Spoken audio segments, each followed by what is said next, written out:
dei draghi finisce qui e adesso! Ikap really loves to study dragons. I want to know, what can we learn from dragons, in your opinion? Well, I think what we can learn is that you treat them with respect and you'll get respect back.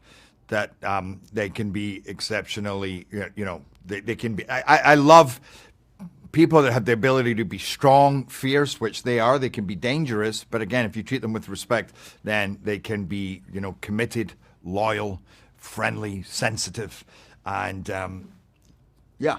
So I think that. Plus, they can fly, which I can't. So I think that'd be fun. And speaking about that, how does it feel like to ride a dragon? You're an expert now, so you tell me. Well, maybe if you watch the movie, you know I didn't fly. So I have Really? flown a dragon. I thought they were real. No, but I'm not. Yeah, but I don't fly a dragon in the first one. Yeah, but you will be, so yeah, But I haven't shot the second one yet. No, so Yeah. in the next one, I'm going to fly. But I can speak on behalf of the kids that they had to go on gimbals because it wasn't just. Everything about this movie was, we're not just going to generalize the idea of a dragon. They built the dragons up from their bones, from the pockets of fat, from tendons, so that everything, and also how does that move their shoulders? And therefore, how when those shoulders move, do the kids, do you move? And it's not a normal, so they had to learn a whole new way of working on a gimbal, which took a long time and apparently caused them a lot of pain. So I'm not looking forward to having to get up and do that in the second movie.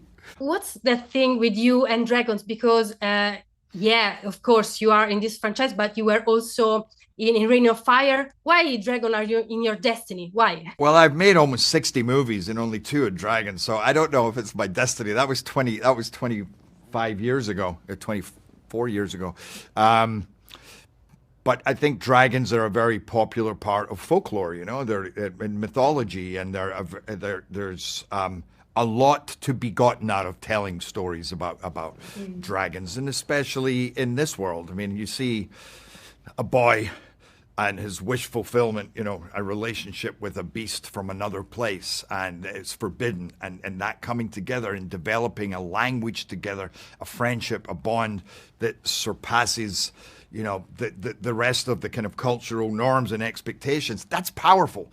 And I think that's why, we tell these stories. And since Ikap is so good in making other people change their mind, do you believe that he could have made Daenerys Targaryen see reason? Yeah, I don't know. I think Hiccup could convince a lot of people in many different stories to change their ways. But in all seriousness, that's one of the things I love about the movie is the power of authenticity, the power of finding your own superhero, of marching to the beat of your own drum. You can take it into different stories, but really the big power is how will that help people watching this movie, examine their own lives and develop a confidence that we all have way greater power than we realize. And not just from ourselves, but to appreciate that in other people.